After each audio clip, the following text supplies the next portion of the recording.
Well, good morning, everyone, and welcome. My name is Nicholas. I'm the minister here at the Aspen Chapel. It's good to have you with us, and it's also good to have all of you who are watching on the live stream. Thank you very much for joining us on the live stream. Excellent. I'm going to straight away invite Shelley Merriam to come up. We dropped this thing on your seats here. Shelley, where are you? Good. Why don't you come straight up, Shelley?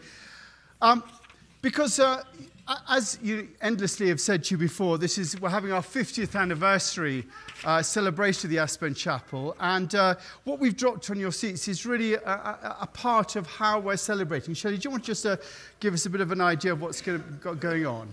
I'll try a bit, but Yeah, there's so thanks. much more. We're so excited about this. We spent the last several months, our committee for the 50th anniversary, specifically the Heritage Forum events. And these are 4 really special events that are coming up, and they're going to kick off March 4th and go through July 6th. I think you've received the save the date on them, but you're going to be hearing a lot more about them. We've been into the archives of Aspen Chapel. We pulled out so many interesting and fun things, and they are the basis for the beginnings of our presentations. So that first one on the 4th, just to whet your appetite, is going to reintroduce you, for those of you who haven't met him, Bishop E.M. Yost, who was the founder of the chapel. This guy was amazing, a really bold and radical idea that many didn't understand at the time, and some still don't understand, a chapel of peace. What does that mean? The other 2, this magnificent building that we're in, designed by architects Hennigan and Gale, and in an era of influence from Frank Lloyd Wright. Magnificent. And also these windows that take your breath away, that you muse and enjoy every Sunday when we're here. By Jean-Jacques Dufal. He was a world-famous ecclesiastical stained glass designer from around the world. His technique of slab glass and chipping away with a hammer and a chisel on an anvil to get a faceted technique. You need to rub your hands on them to appreciate the work here. But who actually created them and installed them was Michael Omont, and he was an associate of Duval's, and he's an Aspenite. So you're going to hear more about all of this and so much more at that first event on March 4th. So be there and get ready to take off. What has brought a lot of this about is that the research we've done, and part of it was to understand the history, was to create a timeline. So this is what we've done. This is downstairs on a table. We're going to email it to our members, and we want you to make any additions or corrections to it. This is ongoing. This is evolving. It's not finished. It continues to evolve. But the real thing we need, in addition to your participation with that, we need your stories. We want to know your memories, whether you've been here a year or you've been here over decades in the last 50. We want to know the people that you've met, how you've been moved spiritually, the communities. Any way that you have been involved here is important to us. So there are 4 suggested questions just to get you thinking. And then, if you would, jot down a paragraph or 2, email them to me, or bring them to the table. Almost every Sunday, we're going to have a table downstairs where you can chat and see some of the things that we've brought out of the bowels of this place, or probably really the tower is more appropriate. The first thing we received was information from Lynn Allen Anderson and Mary Beth, who married here 50 years ago. They were the first wedding in the chapel. So come down and take a look at their story. It's quite amusing, and lots of great pictures. Thank you. We look forward to engaging with you and having you a part of all the 50th celebrations. Going to be a great ride. Thank you. Very good. And thanks, Shelley, for all the work she's putting into this, just really making it proper. You go downstairs, you see lots of pictures of everybody when they were much younger, and lots of pictures of what's going on in the chapel. And, you know, the whole idea is to have one event on the architecture, one event on the spirituality, one event on the outreach. To look at, you know, they're going to be town halls. We're going to invite the town to come and do adverts, saying, how do you want the chapel to be in the future? How do you want the spirituality, the architecture, and the outreach to be in the future? So we're going to be canvassing opinion and just sort of the improvements we want to make. We're going to make one improvement this month. We're going to redo our sound system this month. So you'll see new speakers going up soon. And also we're going to put a loop system around the chapel, which means any of you who have hearing aids, you can just turn your hearing aid to the loop system and it'll pick up automatically what's being said. So you won't have to listen to it through the air, but you'll be able just to turn your hearing aid to the T function. So we hope that'll be in by the end of this month. I also just want to mention that we're going to have our annual Huts for Vets appeal on the 17th of February. Now that's 2 weeks today. We always have it this Sunday nearest Valentine's Day. And it's our opportunity to make a contribution to the veterans who are taken up into the mountains by the Huts for Vets charity. Paul Anderson runs that. And what we like to do is sponsor a couple of vets. Now, a vet to fly him in, take him up into the mountains, really give him an opportunity to reflect on his experience. It's about $2,000. And we've sometimes sponsored 2 vets, we've sometimes sponsored 1. But this is a pre-med saying on the 17th of February, we're going to have 2 collections. One will be for Huts for Vets, so do bring your checkbooks and be willing to make a contribution, because it's lovely to be able to support that organisation. We're going to have Matt Bailey here, who works a lot with them, so please feel free to do that. Just looking at the service sheet, we have a traditional week, meditation tomorrow at 8:15, normal things going on. Next week, we've got dropping in for middle school students. And then just to pre-med you as well, you can see that date, the 4th of March, for the Build It and They Will Come. Just to remind you, the women's group is meeting on Tuesday the 13th between 1 and 3 o'clock. So just to give you an idea of that. Now, is anybody here in the chapel for the very first time? Anybody not been here before? Now, I know you've been here, Noe. Yes, Tony, that's great, fantastic. So we're going to give you, you've had a bag, you got one earlier on. Anybody else very first time? Well, there's a bit of goodies in that bag, a bit of chocolates. So do that. Very warm welcome, Tony. Lovely to have you here on behalf of us all. Just like to welcome you. So we're just going to begin with just a little bit of silence.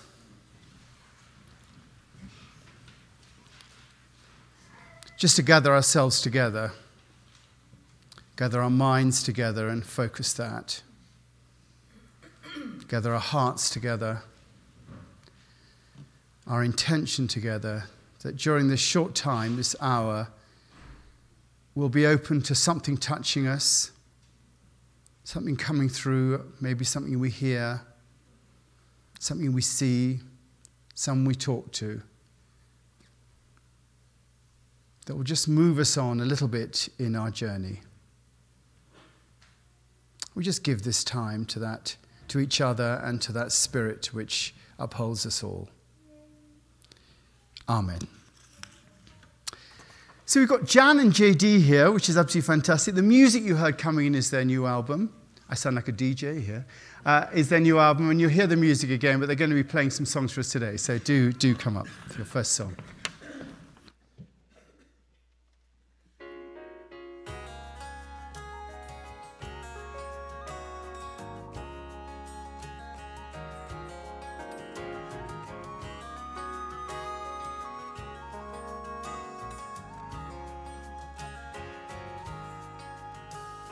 Seeing the world through the eyes of a higher vision, freely feeling the love that's breathing us all, openly singing the song that holds us together, and willingly lending a hand tear down the wall. We're calling a better angels together. We're calling a better angels as we go. Better angels, better angels.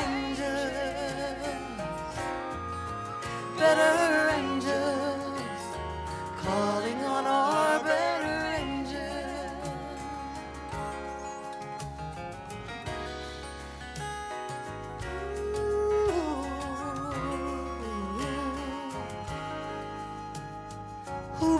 the breeze at dawn to the mountain meadows?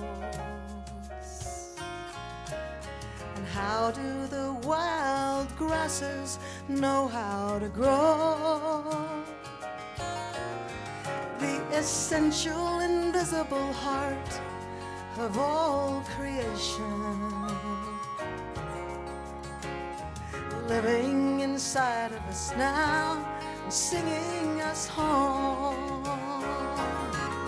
We're calling our better angels together. We're calling our better angels as we go. Better angels, better angels, better angels, calling on our better angels, the better angels of our nature, the companions of our soul, the ones we can count on to guide us wherever we go.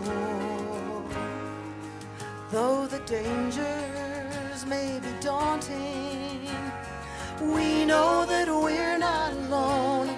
We're lifted up, we're taking the high road home.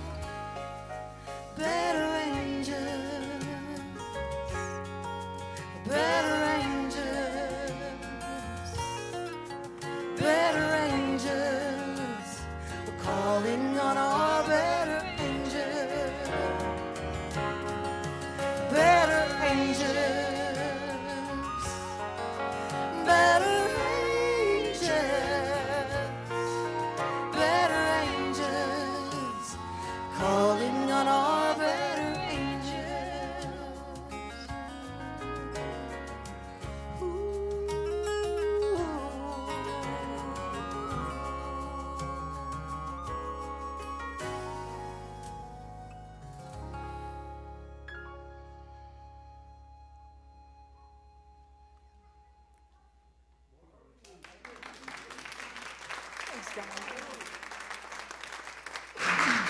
This is amazing how many talented people we have in our community. It's fantastic to have you with us, Jan singing and JD as well. Fantastic. Michelle, do you want to come up and tell us what's happening downstairs for the children today? That's great. Thanks, Michelle. Sure. Hi. Hi. I was watching your dinosaur during this song. It's really cute. Well, it's February, so it's the love month. So we're going to talk about love, but we're going to try to go beyond the Russell Stover version of love and really look at what does love look like in our everyday lives and even the smallest things. So that's what we're going to work on today, a little project to illustrate how love plays out daily. Thank you, Michelle. And if you'd like to go down with Michelle now, that would be great. Anyone that wants to come and play and learn with Michelle, that would be fantastic. Great.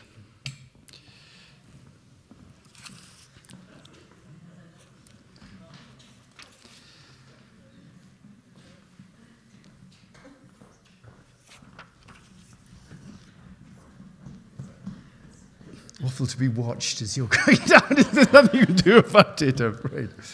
Anyway, the rest of us children, let's just take a moment just to, maybe with our eyes closed, get a sense of where we're at in our lives at the moment.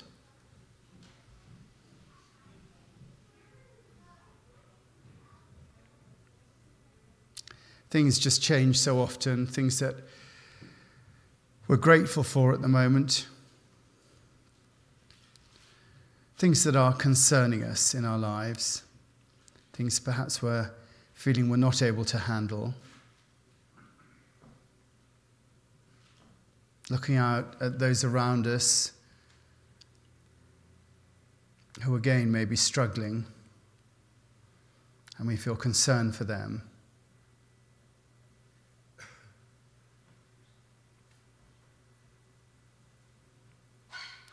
Maybe just notice how our concerns take us away from being present.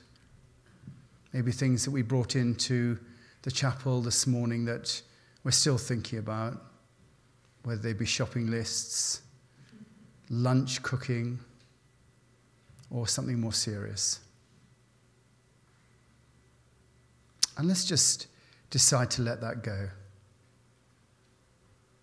Come into that present moment, hearing the sounds, sensing our bodies,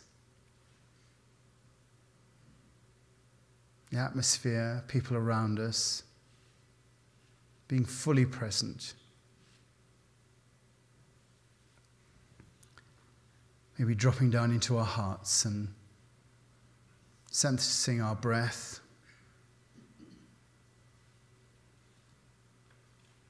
That deep, life-giving experience of breathing.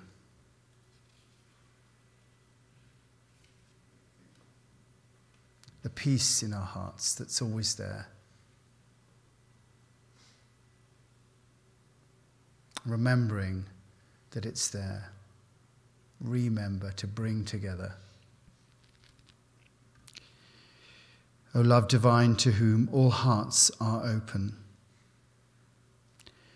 all desires known, and from whom no secrets are hidden, come and cleanse the thoughts of our hearts by the inspiration of your Holy Spirit, that we may perfectly love you and worthily magnify your holy name. Amen.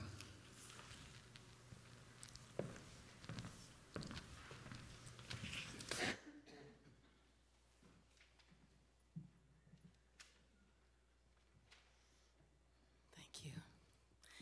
Before we sing, here's a quote from Terry Tempest Williams. The eyes of the future are looking back at us, and they are praying for us to see beyond our own time.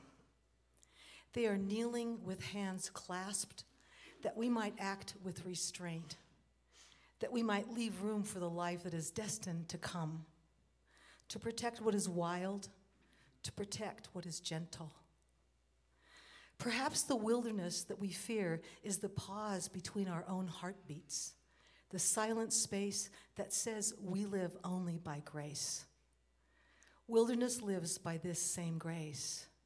Wild mercy is in our hands.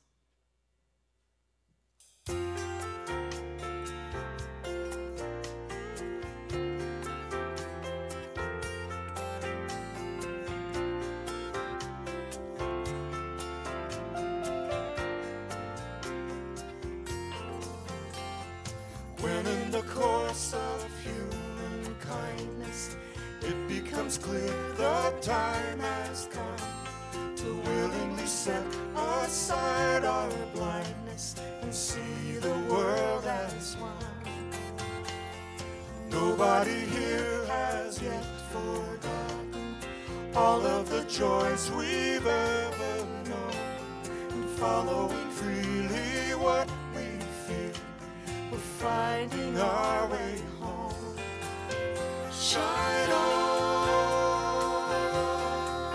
shine on, steady on,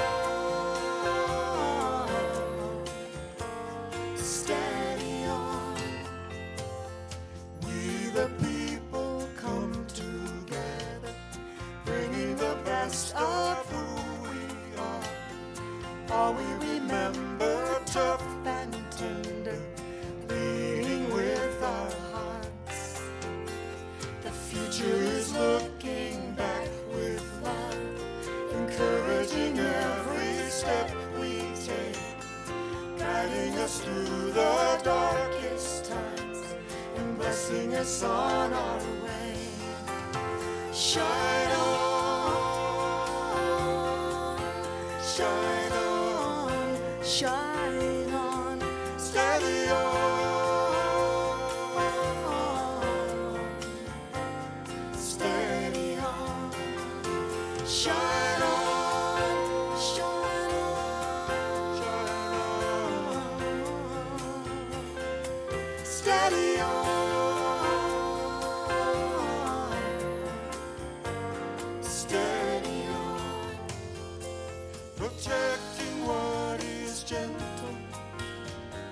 protecting what is one, connecting what is living in every woman, man, and child. A joyful revelation, the hope comes shining through in the silver singing river and in the rising of the moon. Shine on, shine on, shine on, steady on,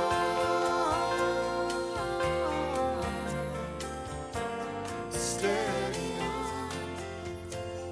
Where are the ones we've lost forever, leaving a longing in our souls, gathering all this love together, setting our sights for home. Every road we've ever traveled, all of the wonders near and far, all of these gifts come round again and bring us to where we are. Shine on, shine on, steady on,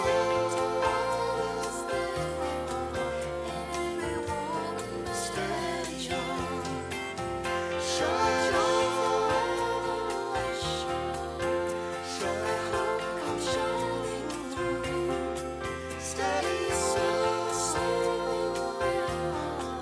and in the rising, steady on.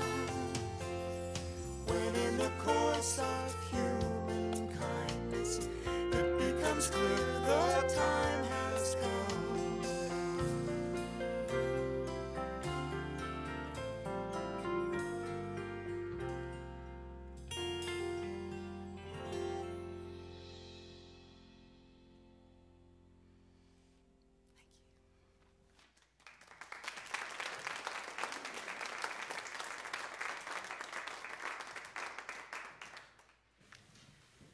Oh, such perfect words to fill our hearts. Thank you. Good morning. A reading from Mark's Gospel. One of the teachers of the law came and heard them debating. Noticing that Jesus had given them a good answer, he asked him, "Of all the covenants, which is the most important?" "The most important one," answered Jesus, "is this: Hear, O Israel, the Lord our God, the Lord is one. Love the Lord your God with all your heart and with all your soul and with all your mind and with all your strength. The second is this: love your neighbor as yourself. There is no commandment greater than these."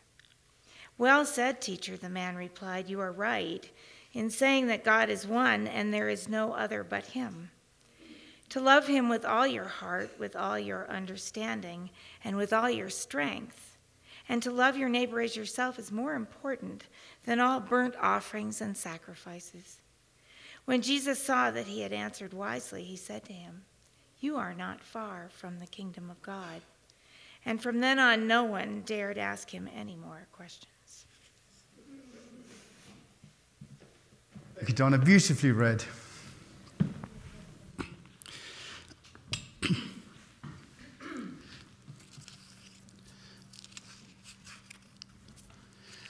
So, over the last few weeks, we've been looking at this idea of service being the end point of spirituality, and that our purpose in life, in our spiritual search, is really to understand the nature of reality so that we can be appropriate in our service. Once you see the way everything is, the actual real way things are put together, then you can be appropriate in the way that you serve. We have to be able to develop the wisdom to be able to know where we're to serve, to see into the nature of reality in such a way as to realize our contribution. And last week we looked at the idea of being on the way, that to develop wisdom we have to be immersed in what Jesus called living water. immersed in what Zen Master Dogen called the way. And in his words, when you leave the way to the way, you attain the way.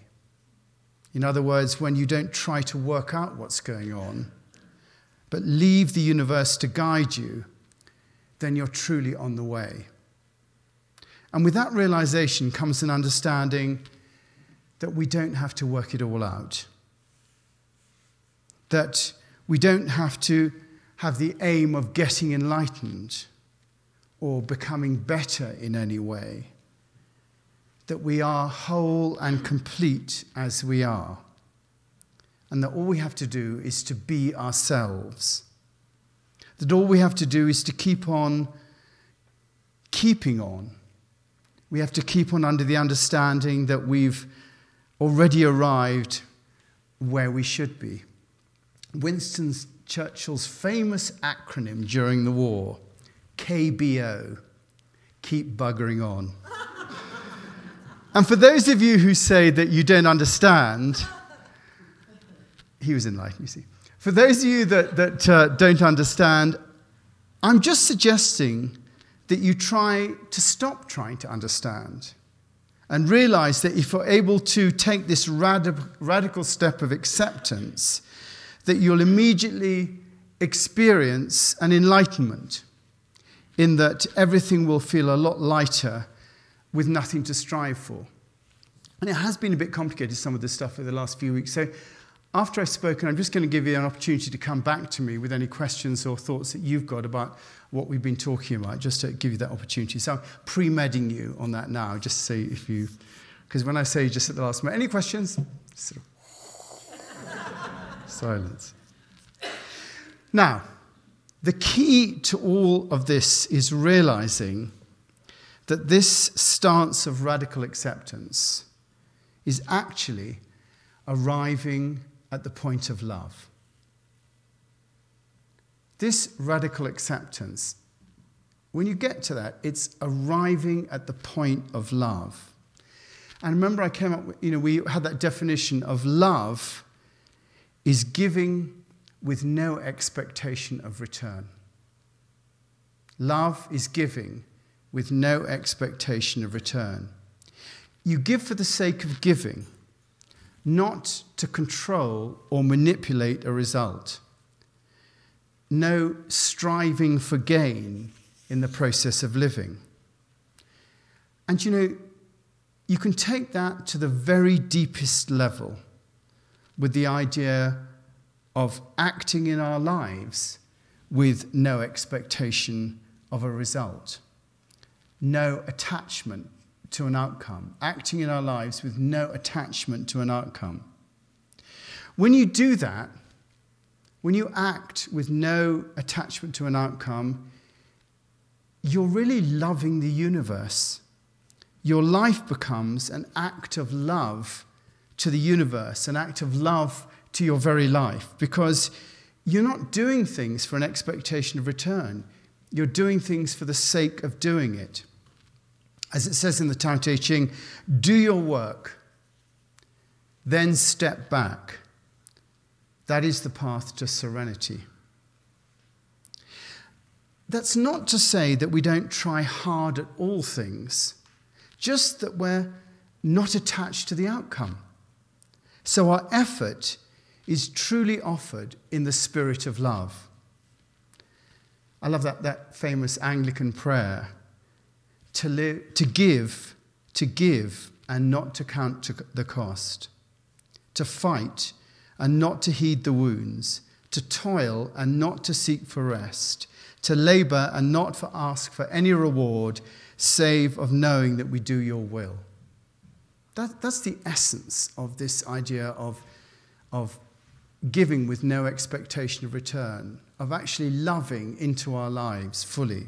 And that giving with no expectation of return, that changes everything, because it connects us to the universe. Interesting that reading, he said, the Lord your God is one. It connects us to the universe. Most of us see the universe as being ordered. The planets move in harmony. The rain comes, the earth, the plants, they all work perfectly. Everything is in harmony until we get to our personal lives.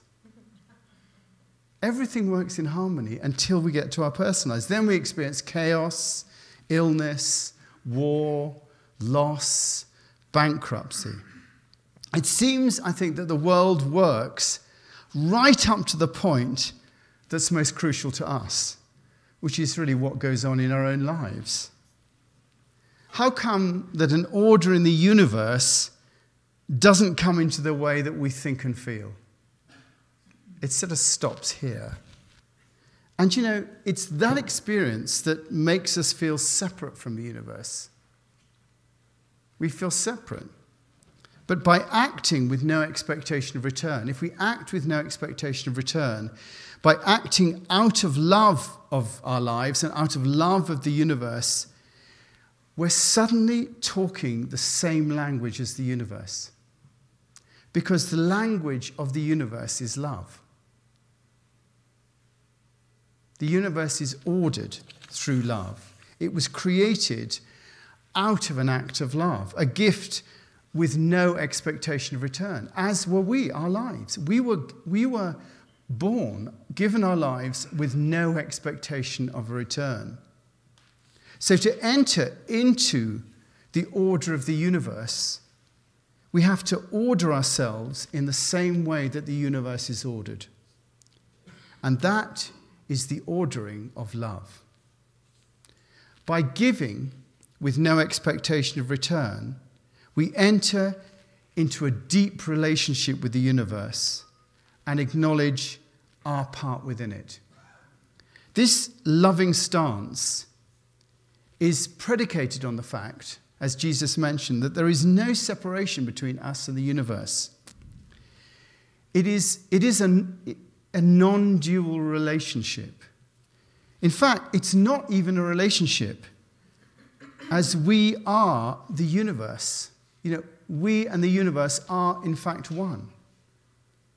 So it's predicated on that understanding of oneness, of actually we are a part of that which we see. And to give without expectation of return is to act as if we were one with the universe. To love your neighbor as yourself, to love the Lord your God with all your heart, with your soul, all your mind, and all your strength, and love your neighbor as yourself. And therefore, being on such intimate terms with the universe, being immersed in it, you leave the way to the way, and therefore you attain the way. Being in that relationship of fundamental love, of giving with no expectation of return, you're truly leaving the way to the way, and therefore attaining the way. You know that fundamentally, all will be well, and all manner of things will be well, as Julie of Norwich said. And that all things count for good for those that love, as it says in Romans. So to give with no expectation of return is to, in fact, enter into a loving relationship with all things, and therefore become part of the ordered nature of all things. And therefore our lives become part of that order rather than separate and in chaos. And that is how we link into that orderedness. That is the rationale behind this. And that is the rationale that Jesus is saying with those two great commandments, to love the Lord your God, who is one, with all your heart, with all your soul, with all your mind, with all your strength, and to love your neighbor as yourself. He is describing this.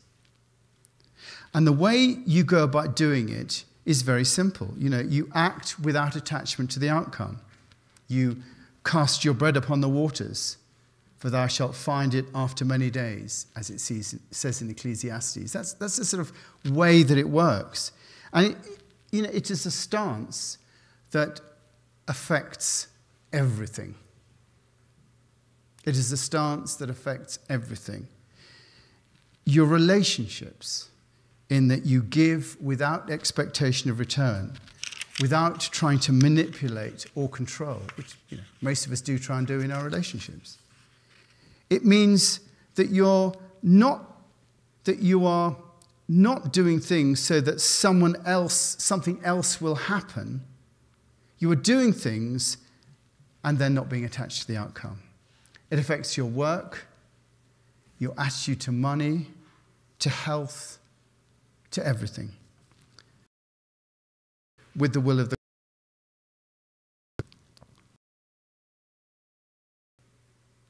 It is an attitude of merging us.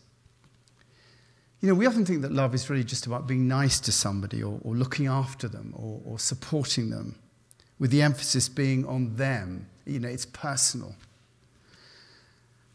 But the deepest meaning of love is not personal.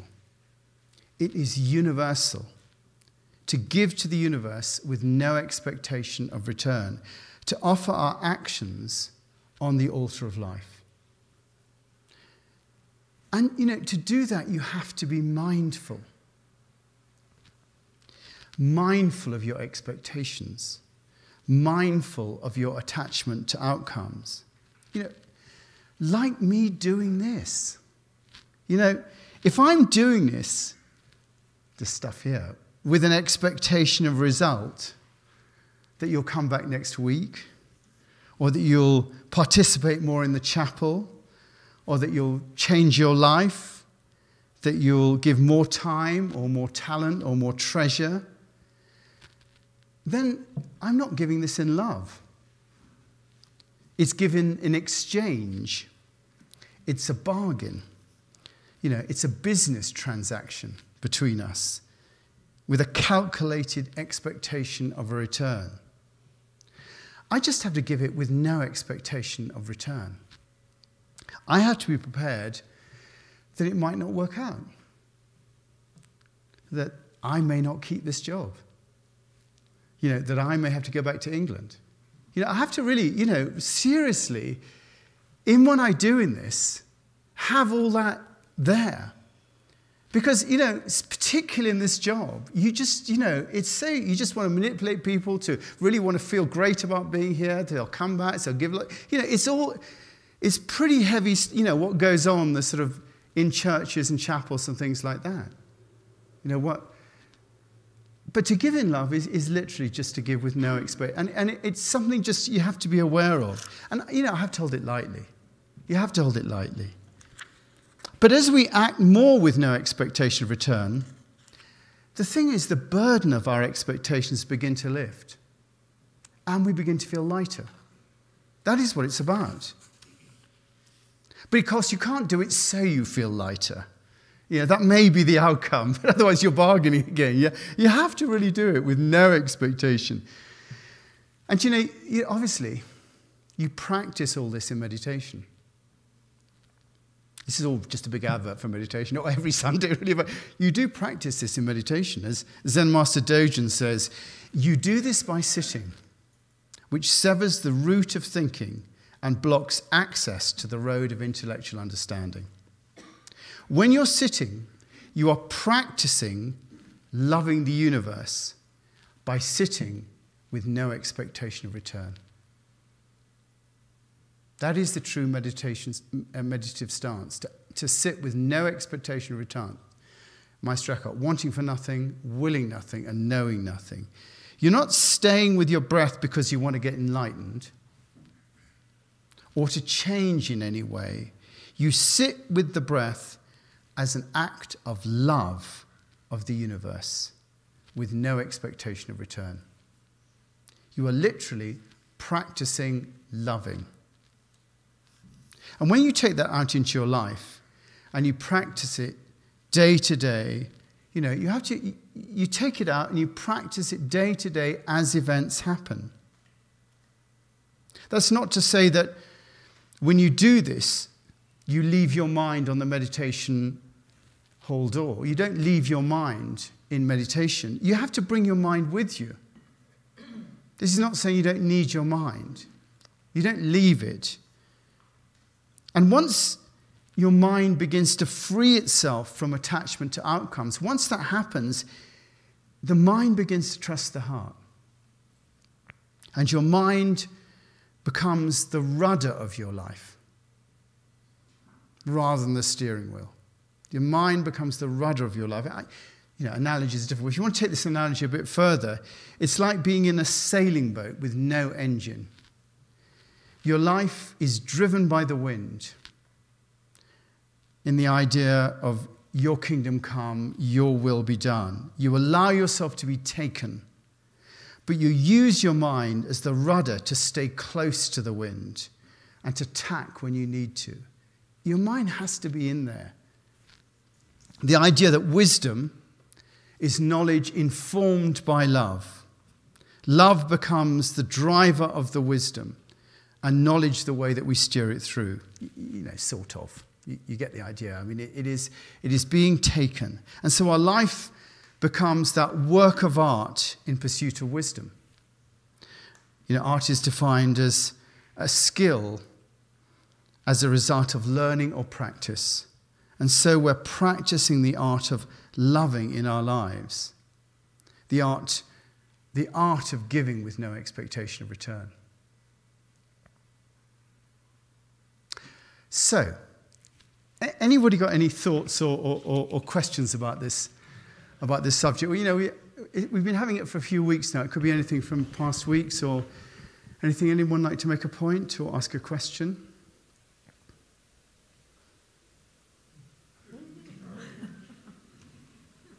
Thank you, Didi. Yes. See, I asked that with no expectation of return. Sometimes we think that if we let go of any expectations or we let go of results, then we can't be truly passionate, and that's not true. No. And why is that not true? Because we throw our hearts into it, we love it into existence, but it will be what it's going to be. Yes. And so much of our life is bound up with worrying whether it's going to work. So much of my life is worrying whether it's going to work or not. Are people going to show up?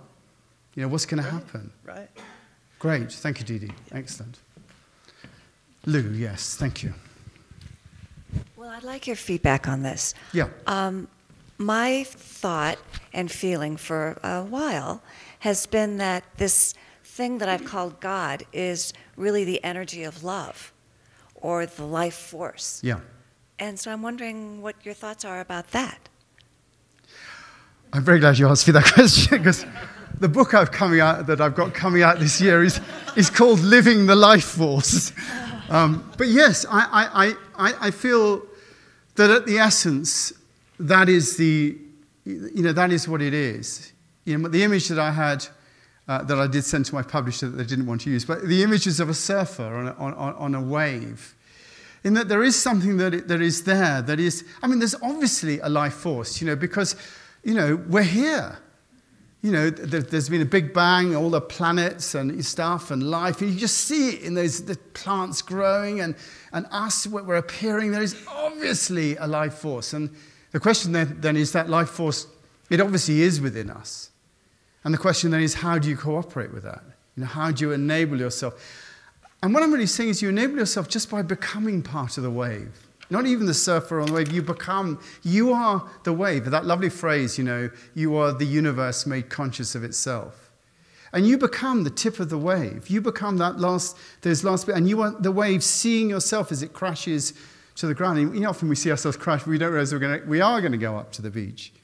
And I think it is that, how do you do that? That is what we're working out. And what I'm saying really, you do that by giving up. But not giving up, making sure that we, have bread on the table and do all that sort of business. Because, you've got to be responsible. That what I said last week about Richard Raw's 2 halves of life. The first half of life is preparation.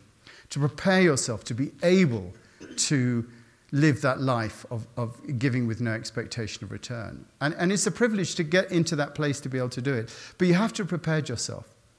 Great. Thank you, Lou. Yes. Maria, and then I come to Ward. I'm glad you talked about that, because for me, it's really hard to have that balance.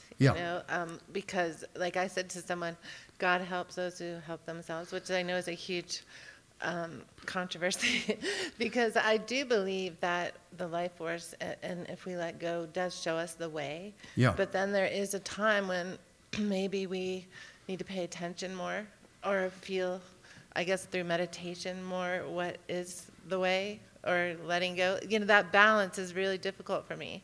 I have been told a lot, especially with my kids, like, just back off, and they'll do it. And I'm like, really? Are they going to? Because I don't see that, you know, and it's very difficult not to try to guide it or control it, you know. So in that way, I feel like in our society, it's very difficult, and I'm just making this statement more than asking a question, knowing the balance of that, you know. I truly feel better when I do trust the universe and I am paying attention more. But then, you know, there is always this nagging feeling, am I letting go too much? Am I not paying attention? Is there something I should be doing? You know, that type of thing. And it's a big fight within me a lot. Yeah. I mean, I think that you know, I love that phrase in the Bible, that you have to be, you know, wise as serpents and innocent as doves. And, you know, as Master Dogen said, it isn't easy. And it is, you have to really pay attention, I think, to all of it. The idea that, you know, God comes to us in the circumstances of our lives. That, you know, the signs that we're given are our kids sometimes, you know, not success, and having to get involved. And when you get involved, when you're not getting involved, it is something you have to really pay huge amounts of attention to. And I think that's why you practice loving. You know, when you're in that meditation place, there aren't any consequences to it.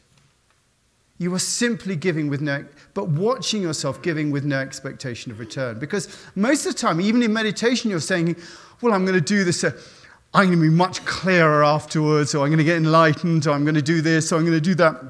And you're really bargaining all the way through. It's a business proposition. And actually, to practice it in that sense, when it's a safe place, that's why you do it, because it's totally safe. And then when you come into that environment, here I come into this now, right? And still the temptation is to have an expectation of return. And I have to be aware of that. And be aware of, you know, when am I going beyond? And when am I truly letting go? And do you know where you know it? In your heart. You know it in your heart. And you know it because you're doing it. And your mind's saying, yeah, you're doing this because, you know, they're going to come back next week, or they're not going to come back. But if you're in your heart, you're doing it. And you're just there with it. And it has to be that way. And sometimes, you know, when you're careening across the road and the car's about to turn over, you know, sod it. You just got to turn the wheel the right way. And, you know, you've got to really pay attention to the way the road is coming up, you know, at you. You've just got to do that. And that is the universe saying to you, you know, hang on, you're not going in the right direction here. You know, back off on this. You know, like pain is, you know, the body telling us that something's wrong. And the universe crashing into us is, again, the universe telling us that something is wrong. Thank you. Ward. I have to be courageous here because I'm afraid I have some thoughts in my mind, but I won't be able to adequately articulate it. But I love that you said that it's not a dualistic world, that we are the universe. And I've been living with this image that God is the universe, and that we are all, Joni Mitchell said, cosmic dust. We are all came from the same Big Bang. So you have a bunch of people in the same room for a half an hour, and we're breathing each other's breath, and we are becoming one with everybody here. You know, the sticker on one of my water bottles says, we're all in this together. Well, I think we're all in it together because I think, as you were saying, or at least I was hearing what you were saying, is that we are all one, and that for me, dualism is that there's a God and then there's us, and that we're trying to get close to God, and our practices are trying to get close to God. But in reality, it's not dualistic. We are God, and God is in the universe, and we are in the universe. So we are all part of this. So it's not the universe banging up against us. It's us inside the universe because we are the universe. Yeah, exactly that. Thank you, Ward. That was beautifully said. Okay, one more. Jeanette. My mind went a little bit differently instead of so much, well, combined personal to the deep concern I have about, excuse me, about the earth and what we're doing to destroy it. and how if we really truly felt that we are one with the universe, we would take care of it. And that's not happening, and people aren't feeling that connection. So I'm wondering if you could speak to that on that level, on a little different sense than just, because I think it's what everybody's saying too. We really are one with the universe. We are, if we take all of our sayings and really act on them, we would have some change in what we're seeing, and we're not, and it's very slow. Yeah. Well, I'd want to say, first of all, that it is very slow. I mean, we are talking about 13.7 billion years so far, and, it is slow. But I think you're absolutely right that, we are in the business, the work here, of the transformation of consciousness. This is what the Aspen Chapel is about. And the Aspen Chapel is about recognizing the need for that transformation of consciousness from a consciousness that is about attachment and control and extortion and ravaging and getting what we can, to a consciousness that we are one, and therefore we do look after. We look after the water because it's part of us. We have, Mr. Dogen, Zen Master Dogen refers to it, and I'll talk about this later, as the parental mind. If we had the parental mind, a parent would look after a child, give everything for the child. We all know that as parents. Of course, you live, I'll die. Take me. And unless we have the parental mind to the earth, we'll continue doing it in the way that you're talking about. And that is the work that we're doing here. We're doing it so that politicians adopt the parental mind, and so that this consciousness is not just seen as something, wacky or something that is, that's not sensible, but actually there's a fundamental truth within it. And our work here is to have that transformation of consciousness. That's what we're doing here. That is the work of the chapel. And lots of other people have got this work as well. It's not just us. There's a tribe of people who are acknowledging this, and it's growing, Jesus, Buddha, it's all the same. That was the work, and it continues to be the work. So thank you for that. That's great. I think I've banged on enough. So I think what we'll do is let's just take a moment just to offer our hearts to the universe and really give with no expectation of return, just by offering ourselves in prayer. And when we offer prayer, we're giving all of ourselves to these places where there is concern. We're asking for that transformation. We're wanting to be a part of that. And we do ask that parental mind be adopted in all areas.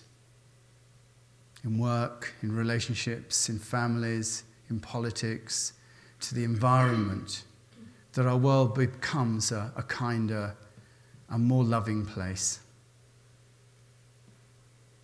Particularly think of those in our community that we know are suffering at the moment.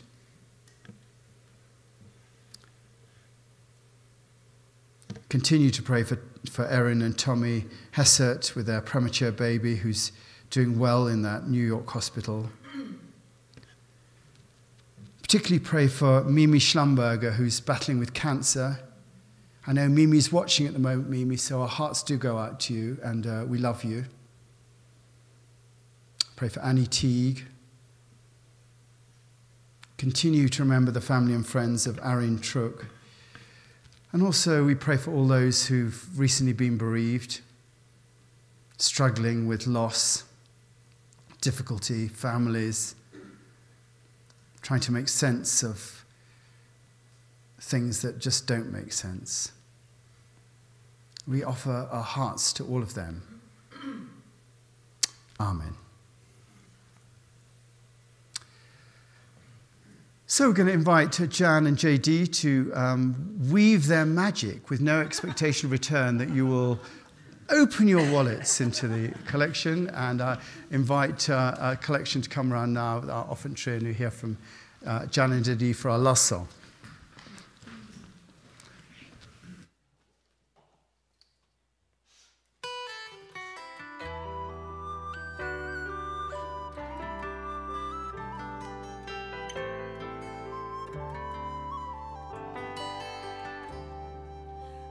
shall be well, all shall be well, all manner of things shall be well, and all shall be well, all shall be well, all manner of things shall be well. I am walking through the green pastures, and I know that I am not alone.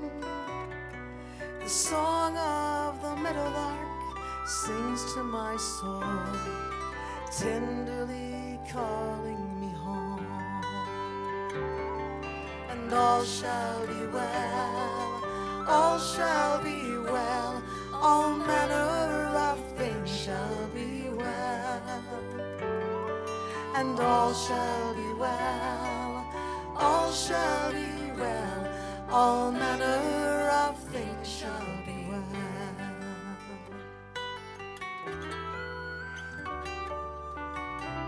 Na, na, na, na, na, na. I am walking beside the still waters, as fresh as the breeze at dawn.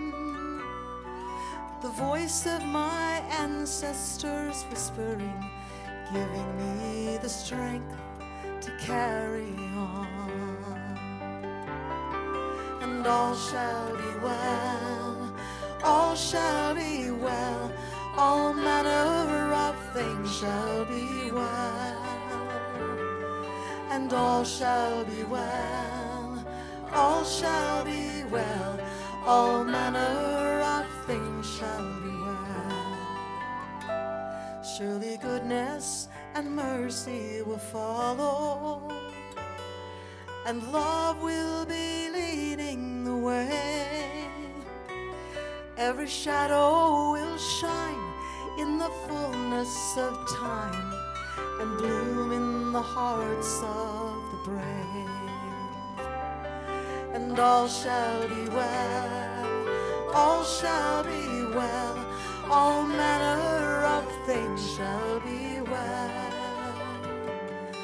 all shall be well, all shall be well, all manner of things shall be well.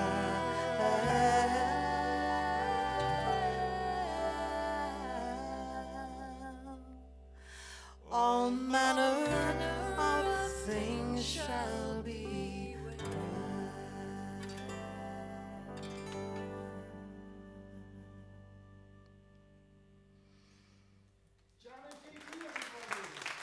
Jan, here we are. Thank you so much. Thank you, Jan. Norwich. Fantastic. We know about Norwich, there right? we are. Thank you, Fantastic. Nicholas. Thank you. And what perfect songs. I mean, you must say that I really appreciated what you chose. And if you'd like to get more of those songs, they are downstairs. Their new album and the other albums are in reception. So do buy their albums. Please do that. No expectation return. And I just invite you to go out there, and love the Lord your God with all your heart, with all your soul, with all your mind and all your strength, and love your neighbor as yourself. Amen.